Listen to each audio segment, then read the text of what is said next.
प्रभु का धन्यवाद हो। Praise the Lord. बड़ा कठिन दौर था पिछली बार का जब मैंने पिछले वचन को रखा था, क्योंकि वो फाइनल जजमेंट को लेकर के था, अंतिम न्याय को लेकर के रखा था। कठिन सी चीज थी। और खुदा इस हफ्ते जब मुझसे बात कर रहा था तो, और आज भी जब पादी साहब ने जो वचन जो अपनी आयत पढ़ी वो यूहन्ना की इंजील से पढ़ी, हमने कहा खुदा बाप, लगता आज हम दोनों के मिले हुए थे, हम दोनों एक ही किताब पढ़ रहे थे। और शायद खुदावन तूने ये सोच करके रखा था कि इसी से ही कुछ निकाल करके लिया जाए और विश्वासियों के लिए कुछ हो। जो खुदावन मेरे दिल में चीज थी, खुदावन कुछ विश्वासियों के लिए हो जो उनको पसंद आए, उनके लिए हो, उनके लिए जरूरी ठहरे। और आज का जो वचन है जो खुदा ने मुझे दिया है, I have named it my father's house, my father's house, मेरे पिता का घर। क्योंकि ये एक ऐसा विषय है, एक ऐसी बात है जिसको प्रभु यीशु मसीह ने भी स्वीकारी है। और आइए हम लोग इस वचन में आगे बढ़ेंगे, देखेंगे कि प्रभु यीशु मसीह ने हमसे क्या बातें करी हैं अपने पिता के घर के विषय में। जब हम घर की बात करते हैं ना, तो this is a place where you find rest. सारी दुनिया में हम नौकरी करके आते हैं, सारे जहां में हम सब दुनिया भर में घूम फिर करके आते हैं, लेकिन कितना भी कर ले, होटल में कितना आनंद मिल जाए, लेकिन घर घर होता है। अब 10 दिन आप होटल में गुजार लो, लेकिन जो नींद आपको अपने घर के बिस्तर पे आती है वो कहीं और नहीं आ सकती। जो आपका अपना घर है वो आपका अपना घर होता है। This is my house. ठीक है, आपको ध्यान नहीं रखना पड़ता यार कि ये चीज यहाँ है, वो चीज वहाँ है, हमें इस चीज का भी ध्यान रखना है। You just are carefree in your own house, you know you are in the house. और जब प्रभु यीशु मसीह अपने पिता के घर के बारे में बात करते हैं, तो आइए इस वचन को हम लोग पढ़ेंगे। और इसके 14वां अध्याय, यूहन्ना की इंजील, उसका 14वां अध्याय और उसकी पहली आयत से लेकर के तीसरी आयत के बीच में हम लोग पढ़ेंगे। ये 32वीं भविष्यवाणी है जो नए नियम में जिक्र है। एंड जीसस से समथिंग जो जब मैं इन 3 आयतों को पढ़ रहा था, खुदा ने टच किया और कुछ चीज़ों को पढ़ करके अचंभा भी हुआ। और इसको पढ़ते हैं तो पता चलेगा। Let's read this from 14 chapter verse number 1 to 3 and we'll start from verse number 1। पहली आयत से हम लोग पढ़ना शुरू करेंगे। तुम्हारा मन व्याकुल ना हो। सबसे पहली चीज प्रभु यीशु मसीह ने जो बोली कि तुम्हारा मन व्याकुल ना हो। अपने पासवान से ये बात सीखी है मैंने, भैया एक एक कबर को कायदे से, एक एक शब्द को निकाल करके, तोल करके देखो, खोल करके देखो इसमें है क्या। प्रभु यीशु मसीह जब हमसे बोल रहे हैं कि तुम्हारा मन व्याकुल ना हो, और बाइबल हमें बताती है कि बाइबल हमें गांठ गांठ और गूदा गूदा करती है। इस वचन को जब मैं पढ़ रहा था, और वचन जो है वो सब लोगों के लिए काम करता है, किसी एक के लिए नहीं। ऐसा नहीं कि पादी साहब के लिए अलग काम करेगा, मेरे लिए अलग काम करेगा, कलीसिया के लिए अलग काम करेगा, ऐसा नहीं है। सबके लिए एक जैसा ही काम करता है। और यहाँ पर इसमें साफ लिखा हुआ है कि प्रभु यीशु मसीह ने एक बात बोली, लिखा है कि तुम्हारा मन व्याकुल ना हो। और जब मैं व्याकुल शब्द पे आया, हमने कहा खुदा बाप व्याकुलता की आप क्यों बात कर रहे हैं प्रभु, आप यहाँ पे व्याकुलता की क्यों हम बात कर रहे हैं। और मैंने इस यूहन्ना की इंजील से हमने कहा लाओ कम से कम यूहन्ना की इंजील पढ़ रहा हूँ, तो लाओ मैं इसी को और देखना मैं शुरू करता हूँ। लेट्स सी इसमें और क्या मिलता है। तो मुझे 2 पीड़ा देने वाली, 2 व्याकुल कर देने वाली चीज़ें मिली जो यूहन्ना की इंजील में दिखी थी। और मुझे उसमें एक 38 साल का एक बीमार व्यक्ति मुझे दिखाई दिया, जो यूहन्ना 5 इंजील में मिलता है। यूहन्ना की इंजील में 5वें अध्याय मिलता, पढ़वाऊंगा नहीं। और हम सब इस विषय के बारे में जानते हैं। 38 साल से वो बीमार पड़ा हुआ था, बेचारा बीमार था, बहुतायत से बहुत बहुत बीमार था। और ये एक ऐसा व्यक्ति जिसको पानी पीड़ा देता था।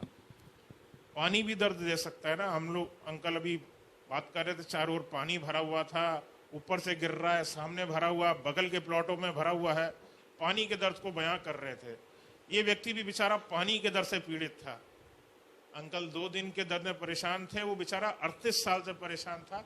उसकी आंखों के सामने पानी था, उस पानी में उसको सिर्फ उतरना था।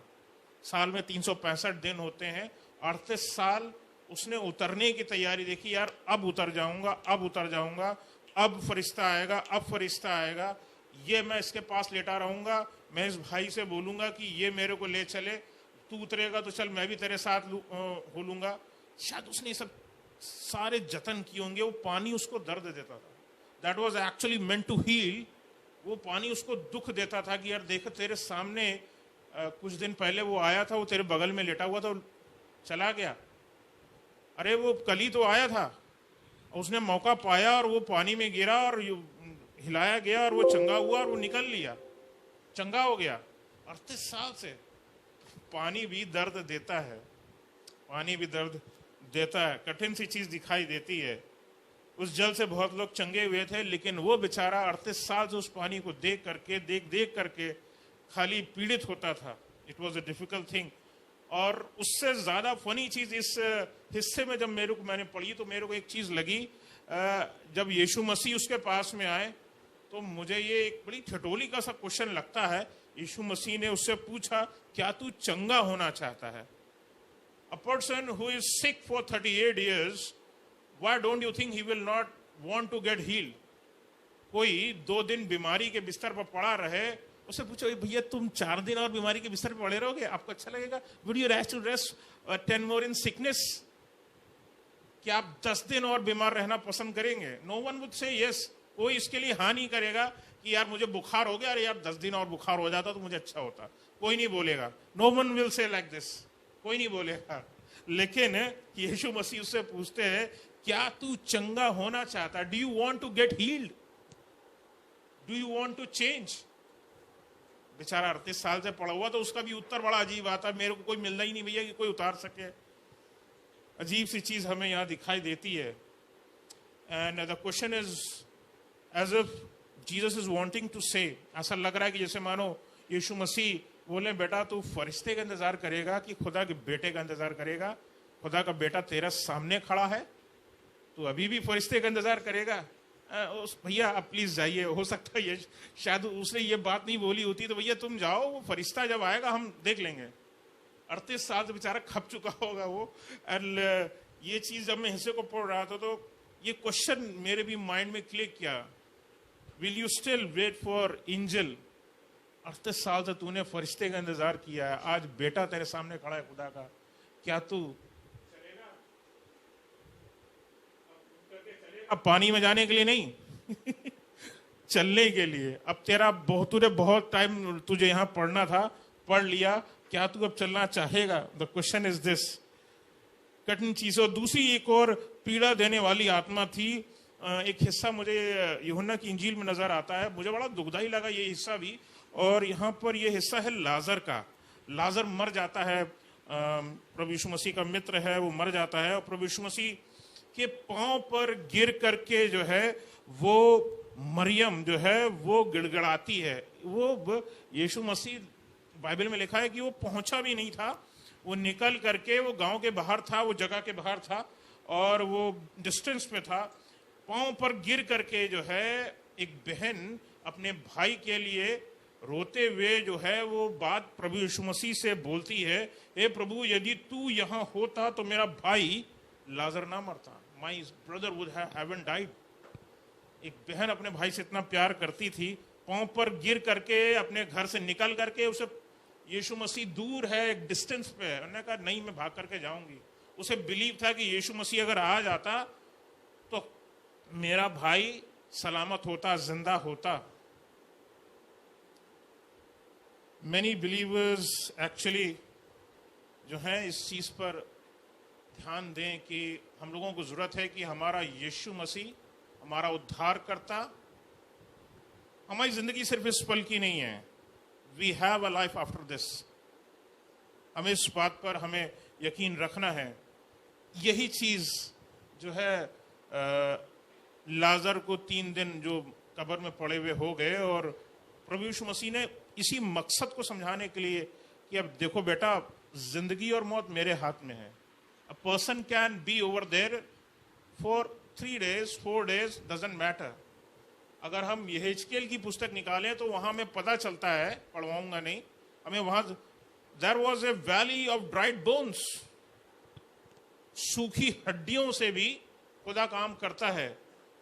और वहां पर तो परमेश्वर का दास बोलता है तू ये बोल, तू ये बोल, तू ये बोल, और वैसा वैसा होता चला गया। And the whole valley was filled with living people.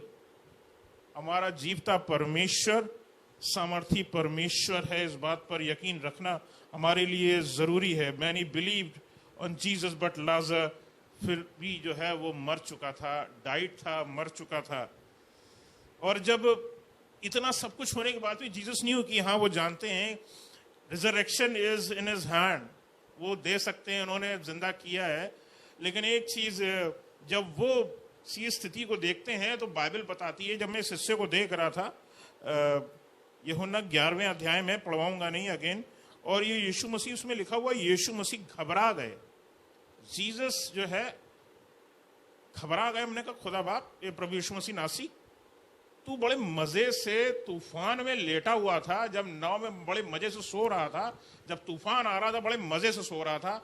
अब तेरा जो साथी है मर गया, तू समय पे नहीं पहुंचा, और अब जब मर चुका है, सब कुछ हो चुका है, नाउ आपकी स्थिति ये है कि आप, इसमें बाइबल जो बताती, यीशु घबरा गए। और तब पूछते हैं तुमने उसे कहां रखा है, वेयर हैव यू केप्ट। मरियम की आत्मा पीड़ित थी, अब कहां है प्रभु। आत्मा खुद की पीड़ा दे रही है, lord where are you. There are times हम दुआएं करते रहते हैं, हम पता चला किसी अजीजों के लिए दुआएं करते रहते हैं, लेकिन वो हमारे बीच में नहीं होते, खत्म हो जाते हैं। बहुत साल पहले एक फेसबुक पे मेरे कोई फ्रेंड था, फेसबुक फ्रेंड था, अमेरिका का था, और उसका अपना वाइफ से कुछ झगड़ा चल रहा था। The husband was damn good, प्रभु में विश्वास करने वाला, और उसका रिश्ता टूट टाट गया। मैं खुदा बाप से बहुत दुखी हुआ। हमने कहा खुदा बाप, मैंने इसके लिए इतनी दुआएं करी, घुटने पर जा करके न जाने कितनी बार दुआएं करी, आंसुओं से दुआएं करी, लेकिन ये चीज टूट गई। लेकिन मैं बताना चाहता हूं कि जिंदगी में हम जब कुछ चीजों को हम खुदा के हाथों में हम सौंप देते हैं, तो यकीन रखिए सब चीजों पर खुदा का कंट्रोल है। Whether it's marital life, whether it's life in itself, कुछ भी हो जाए, वेदर इट्स फाइनेंसेस, खुदा का उस पर कंट्रोल है। God is in control of all things at all times. We should have faith. समय पर अगर हम देखें तो मरियम विश्वास ही रख रही थी, यीशु मसीह आएगा, यीशु मसीह आएगा। भले ही मौत से पहले नहीं आया, लेकिन उसे भरोसा था मेरा यीशु आएगा। She had faith even after death, there is life in Jesus. This is what we should know. और जब हम पिता के घर के बारे में बात करते हैं, तो इसका मतलब है आपके लिए इससे बेटर, जिस मकान में भी आप रहते हैं, इससे बेटर मकान आपके लिए रखा गया है। और ये अहम चीज है कि आपको वहां पर मकान मिलेगा। यहाँ आपने कितना बड़ा बना लिया, ये तो जितना भी बना ले इस दुनिया में आपको छोटा ही लगेगा और छोटा होगा। क्वेश्चन स्टैंड्स, हम स्वर्ग क्या ले करके जाएंगे? अगर हम देखें तो इट्स जस्ट फेथ। लोग बोलते हैं ना, हम क्या ले करके आए, हम क्या ले करके जाएंगे। It's only faith. विश्वास है जो हमारे साथ जाता है, जो खुदा का ही दिया हुआ है। That is actually given by Jesus only, that is given by God only. वो हमारे अंदर डाला गया है, वो उसके द्वारा ही मिला है, और उसी को लेकर के हम जो है हम खुदा के पास जाएंगे। हम स्वर्ग क्या लेकर के जाएंगे? It's not what we have done the good deeds. प्रभु यीशु मतलब बाइबल हमें बताती है, जो कुछ इस संसार में हम भले काम करते हैं वो यहाँ बांधे जाते हैं, उसका जर वहां पर बांधा जा रहा होता है, वहां पर वो हमारे लिए गिफ्ट तैयार होते हैं। यहाँ से उनको हम ऊपर लेकर के नहीं आते, लेकिन यहाँ की चीजें वहां बंध जाती हैं। Whatever the good works we have done over year, वो यहाँ बंध जाते हैं, अजर वहां मिलेगा। यहां से लेकर के नहीं जा रहे, यहां से क्या लेकर के जाते हैं? सिर्फ विश्वास, faith. That is also given by God only. हमारे दिल का अपना विश्वास नहीं, हम क्या सोचते हैं वो विश्वास नहीं होता है। परमेश्वर ने हमारे अंदर क्या विश्वास डाला होता है। मरियम का ये सोचना कि मसीह यीशु आएंगे और उसका भाई जीवित हो जाएगा, ये उसका विश्वास था जो खुदा ने ही उसके अंदर डाला था। And because that faith was in her, Jesus gave the real reply and did the thing for it, और वो जीवित होने पाया दोबारा। हमारे जीवन के काम तो जीवन की पुस्तक में लिख लिए गए हैं, इसलिए हम उनको साथ में लेकर के नहीं आ सकते। What's more important is faith। हमारे अंदर विश्वास क्या है कि क्या खुदा ने हमारे लिए उन चीज़ें को यहाँ पर जो भी हम यहाँ पर करते हैं, क्या चीज़ें हैं जो हम उसको अहमियत देते हैं, इस चीज़ को समझना बहुत ज़रूरी है। It's just not works, it's matter of faith. हम विश्वास करें कठिन परिस्थितियों में। विश्वास का असली जो मज़ा आता है वो वही वाला समय है जो यीशु मसीह की नाव डोलने का समय था। यानी कि जब परीक्षा की घड़ी में पढ़ो तो विश्वास रखो कि चीज़ें हो सकती हैं। ठीक है, कोमल से मैं बातचीत कर रहा था, हमने कहा कि छुट्टी इतनी लंबी, हमने कहा तुम्हें मिलने वाली नहीं है। हमने कहा खुदा बाप ये कठिन लगता है, और जैसे मैंने अपने पासवान से सीखा है, हमने बहुत कुछ छोड़ना पड़ता है बहुत कुछ पाने के लिए। हमने कहा खुदा बाप तू ही कर सकता है, और मैंने ये कह दिया। हमने कहा कि और मेरी दुआ करी मैंने उसी समय, खुदा बाप ये तो इसके लिए हो जाए, be done for it, and it was done, and it was done. खुदा का शुक्र करता हूं कि खुदा जो है अपने लोगों के विश्वास पर अमली जामा जब वो पहनाते हैं जो उन्हीं का दिया हुआ है, और हम सब चलने की कोशिश करते हैं, अद्भुत चीजें हो जाती हैं। तो व्याकुलता हमारी खत्म हो जाती है जब when we have the real faith. वो व्याकुलता जिसके विषय में मैंने शुरुआत करी थी, वो व्याकुलता फिनिश हो जाती है। ये शब्द को यहाँ पर हम निकाल करके देखें तो ये चीज निकाल करके आता है। दूसरी चीज, अब हम और आगे पढ़ते हैं, जहाँ हम लोगों ने शुरू किया था वहीं पर हम लोग वापस चलते हैं, और वहां पर हम लोग देखेंगे। और यहाँ पर लिखा हुआ है, आगे लिखा था, तुम परमेश्वर पर विश्वास रखते हो, मुझ पर भी विश्वास रखो।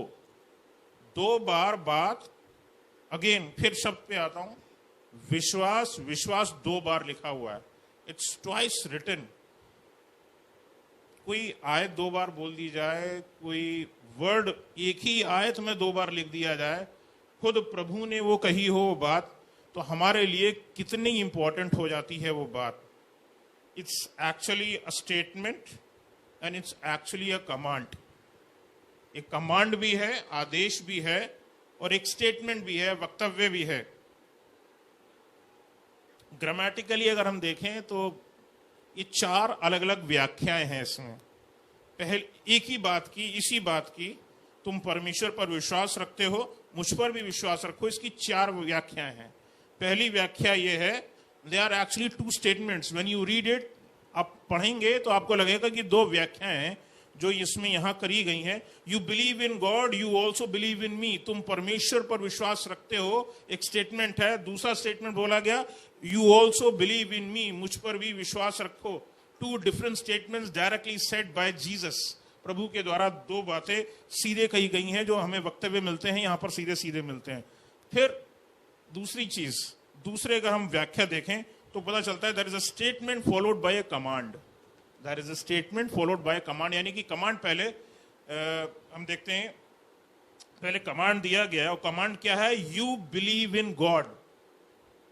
आज्ञा दी गई है, पहले विश्वास रखो, और जब विश्वास रखोगे तब हमें एक स्टेटमेंट दिखाई देता है, बिलीव ऑल्सो इन मी।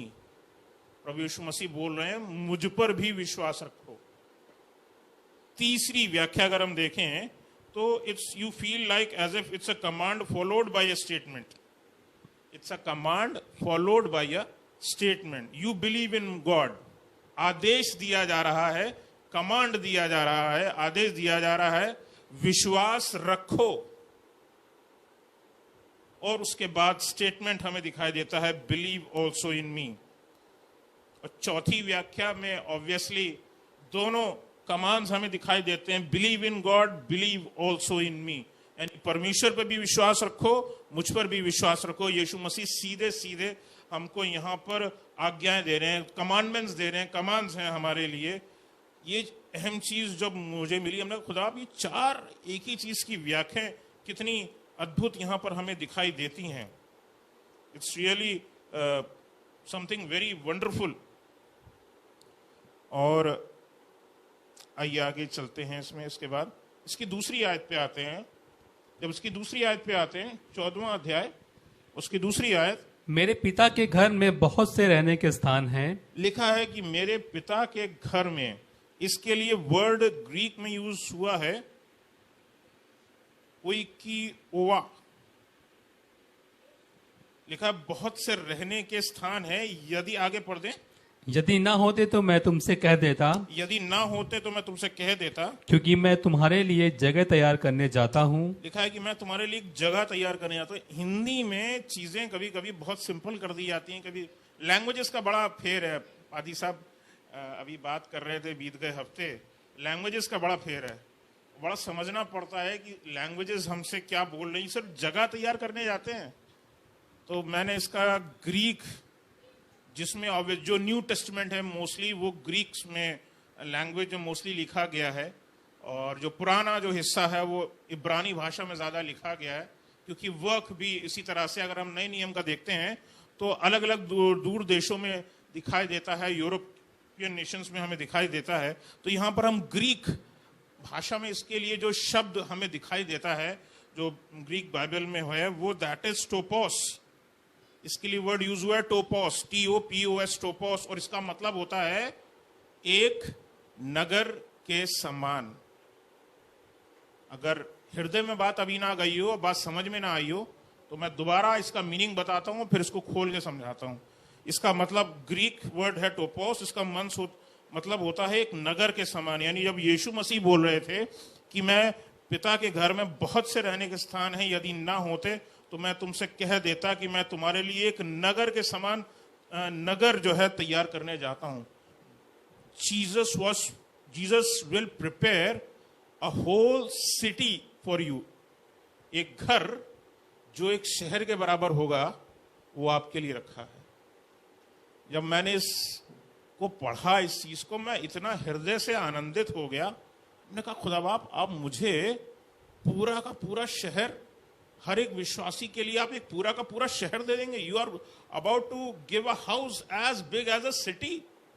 किसी भी इस दुनिया में शायद किसी भी अमीर आदमी का घर इतना बड़ा नहीं होगा जितना कि एक पूरे नगर के समान, एक पूरे शहर के समान।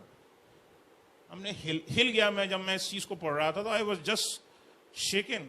Such is awesome the blessing of the Lord for us. हमारे लिए अद्भुत चीजें खुदा की ओर से रखी गई हैं, और वो नगर जब देगा तो इतना बड़ा क्या खाली महल ही खड़ा करेगा? एक कमरे से दूसरे कमरे में जाने के लिए भी शायद 2 घंटा लगेगा। यहां से कानपुर जितना लंबा शायद हमारा घर होगा, और हमें 2 घंटे लगेंगे शायद एक कमरे से दूसरे कमरे में जाने के लिए। आई वॉज जस्ट माइंड में मेरी बातें घूम रही थी। हमने yes lord, you are so awesome. आप, इसीलिए तो लिखा है ना कि वो आपके आंख के आंसुओं को पोंछ देगा, आपके आंख के आंसुओं को पोंछ देगा। याद ही नहीं करोगे यार इस संसार में तुमने क्या दुख झेले। जो मिलेगा वो अगर इतना अद्भुत होगा तो तुम क्यों याद करोगे इस जमाने की चीजों के। यार तुम, एक वो टूटी हुई छत का यार ध्यान में आता है यार, वो हम नीचे लगा दिया करते थे यार, कोई कटोरा लगा दिया करते थे, हम कोई डेगची लगा दिया करते थे, छत का पानी इसी में गिरे भैया, पूरा जगह ना गंदा हो, पूरा जगह में पानी ना गिरे। तो अब तू हमें इतना बड़ा घर देगा कि हम एक कमरे से दूसरी जगह जाने के लिए, अब वहां कार तो होगी नहीं। पक्की बात है कि जिस तरह से एलिया को लेने के लिए रथ आया था, आपके घर में भी रथ होंगे। एक कमरे से जाने के लिए दूसरे कमरे में जाने के लिए आपके पास रथ होंगे। आप विश्वास करते हैं, अगर आप बिलीवर हैं, अगर आप विश्वास करते हैं, और जैसे यीशु मसीह ने कहा और आपके लिए कहा, तुम्हारा मन व्याकुल ना हो, तुम परमेश्वर पर विश्वास रखते हो, तुम मुझ पर भी विश्वास रखो। कि आप इस बात पर विश्वास रखते हैं कि आपके लिए भी उस आसमानी मकाम में आपके लिए भी ऐसा ही कोई मकान है? अगर आप यकीन रखते हैं और आमीन में, ये विश्वासियों के लिए है। Yes, you are to have, you are to possess that house. समझो आपके हाथ में वो चाबी है। की इज फेथ, चाबी विश्वास है। चाबी के बिना कुछ नहीं होगा, चाबी के बिना ताला नहीं खुलता है, अब वो घर भी आपको नहीं मिलेगा। विश्वास करना बहुत जरूरी है, वेरी इंपॉर्टेंट। इसकी थर्ड वर्स में आते हैं, यहां पर लिखा हुआ है, यदि मैं जाकर तुम्हारे लिए जगह तैयार करूं तो फिर आकर तुम्हें अपने यहां ले जाऊंगा। It's a promise, I will come again. It's a promise, खुदावंत का वायदा है, प्रभु यीशु मसीह का वायदा है कि मैं तुम्हें वापस ले जाऊंगा। लिखा है कि जहां मैं रहूं वहां तुम भी रहो। Jesus will be also over there, we will also be over there. हम भी वहीं होंगे जहां यीशु मसीह होंगे। यूहन्ना 14 अध्याय और दूसरी आयत में जब हम पढ़ते हैं तो माई फादर्स हाउस, जो एक्चुअल में अगर हम बात करते हैं तो इट डिस्क्राइब्स अबाउट हेवन, वो हेवन के बारे में बताता है।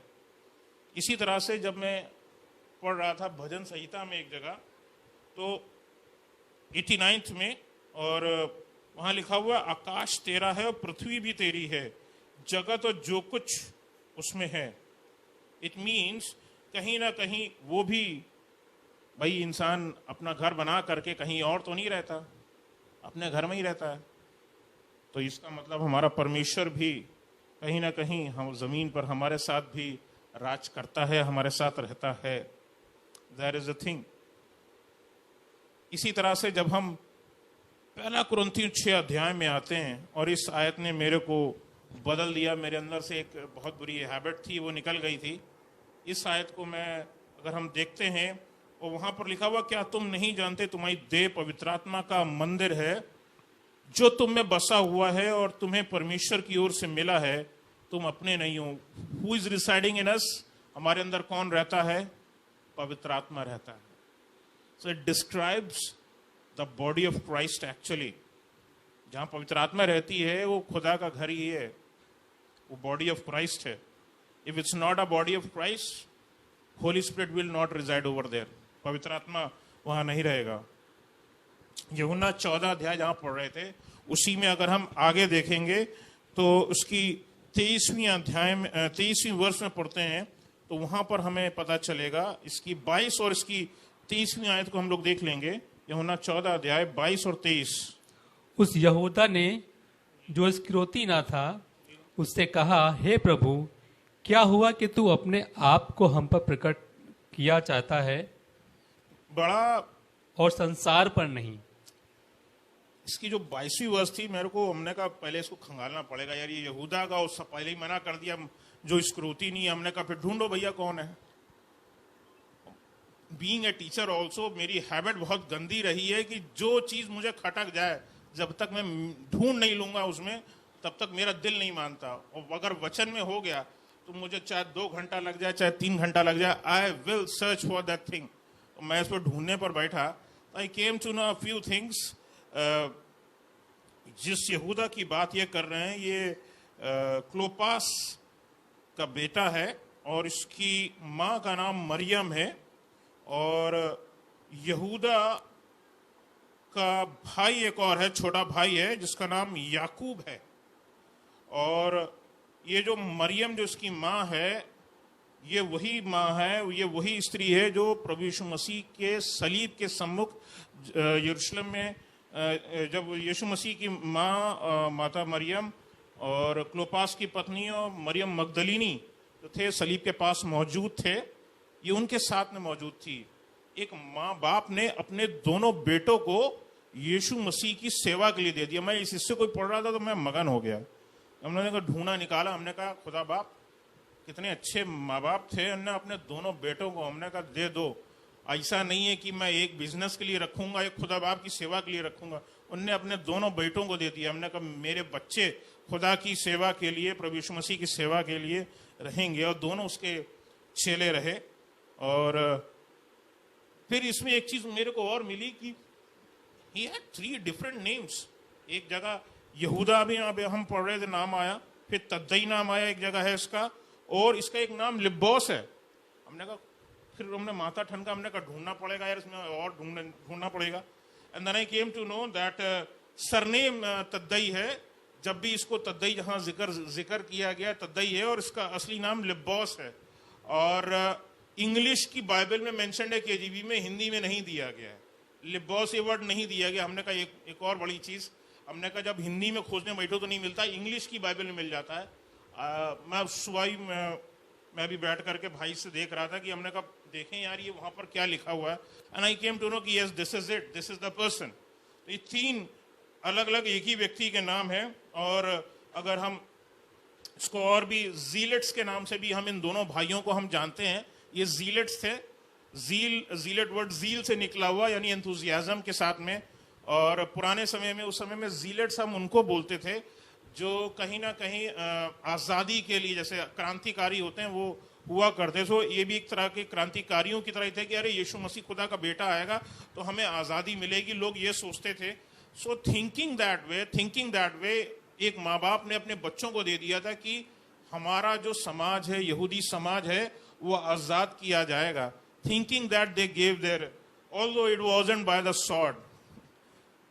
हम जानते हैं यीशु मसीह जो है वो शांति का राजकुमार है और शांति पर ही चलना सिखाया प्रभु यीशु मसीह नासरी।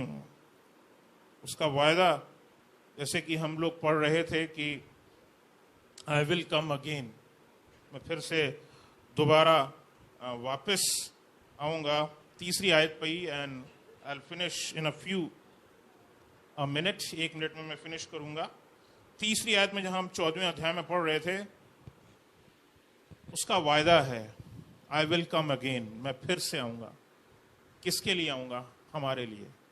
6 बातें मुझे अद्भुत लगी जब मैं इस हिस्से को पढ़ा। हमने कहा लाइए थोड़ा और अद्भुत चीज़ों को देखें, यीशु मसीह अपने लौटने के विषय में क्या बोलते हैं। तो मुझे एक हिस्सा मिला जो यीशु मसीह ने अपने कब्र से लौटने का विषय में बोला था। भैया मैंने कहा हाँ खुदा बाप, तूने प्रभु यीशु मसीह नासरी, तूने उस हिस्से को पूरा किया। फिर पेंतीकुस्त के दिन तूने पवित्र आत्मा भेजा, मैं तुझे कभी अकेला नहीं छोड़ूंगा, तूने अपना वायदा पूरा किया। Christ is again returning back for believers, सभी विश्वासियों के लिए लौट रहे हैं, हमारे लिए लौट रहे हैं, आपके लिए लौट रहे हैं, ताकि हम उस खुदा के मकान में जाकर के रह सकें। उस मकान में जो प्रभु यीशु मसीह नासरी बोलते हैं कि मैं तुम्हारे लिए तैयार करने को जाता हूं। इस बिल्डिंग को बनाने के लिए पता नहीं कितने दिन लगे होंगे, कितने महीने लगे होंगे, और पता नहीं जब हमारा मकान स्वर्गदूत बना रहे होंगे जो नगर के बराबर का है, बहुत मेहनत करनी पड़ी होगी एक एक मकान को बनाने के लिए। विश्वासी कम नहीं है इस दुनिया में, और इतनी सदियों से हैं अगर, तो पता नहीं कितने मकान होंगे और कितनी मेहनत स्वर्गदूतों को करनी पड़ती होगी कि वो मकान भी बनाओ। और खुदा बाप ने ये भी बोल रखा है कि जा करके उनकी सेवा भी करो। जमीन पे भी उतरना पड़ता, सेवा भी करनी पड़ती है, उधर भी बनाओ मकान, यहाँ भी सेवा करो, बहुत काम करना पड़ता है। Christ is returning back for the believers. Christ is coming back for the real church who is waiting for him. हमारे लिए अहम यह है कि हम क्या अपने प्रभु के साथ चलने के लिए तैयार हैं। Christ is returning back with all the power and glory, अपनी पूरी सामर्थ के साथ, अपनी पूरी महिमा के साथ आ रहे हैं। और आखिरी बात बता करके खत्म करता हूं, and that is Christ is coming at the last great judgment. न्याय तो दूसरों के लिए है, हमारे लिए नहीं है। लौट उसी समय पर रहे हैं, लेकिन हमारे लिए आशा रखी है, विश्वास रखा है। अगर आपके अंदर वो विश्वास है तो वो मकान आपका है। आपने अपना मकान पक्का कर लिया है, चाबी समझ ली मिल गई है। If you have the faith, you have the key to the house of the lord that is in heaven, that is given to you. वो खुदा बाप ने आपके लिए मकान रख दिया है। मेरा बेटा जब आएगा तो इसी मकान में रहेगा, ठीक है ना। वो मुझे ध्यान आता है, एक आखिरी बात बता करके ख़त्म करता हूँ। फ्लैशबैक में चला गया, एक बहुत पुरानी स्किट हमने और संदीप भाई ने करी थी मुसरी बेटे की। बेटे को पहले भी कुछ मिला होगा जब बाप को छोड़ के नहीं गया था, लेकिन जब लौट करके आया तो बाप ने बछड़ा कटवाया, सब कुछ बढ़िया से मीट वीट बनवाया, पार्टी शार्टी करी, और उस पहले से बेहतर कपड़े दिए, सब कुछ दिया, हाथ में हीरे अंगूठी, ये वो दुनिया भर का सब कुछ दिया, सब कुछ उसके हाथ में सौंप दिया। A lot is kept when you return back. बहुत कुछ रखा है, जब आप वापस लौटेंगे उस खुदा बाप के पास में एक बड़ा मकान और एक बड़ा आनंद जो आपसे छीना ना जाएगा। Praise the Lord.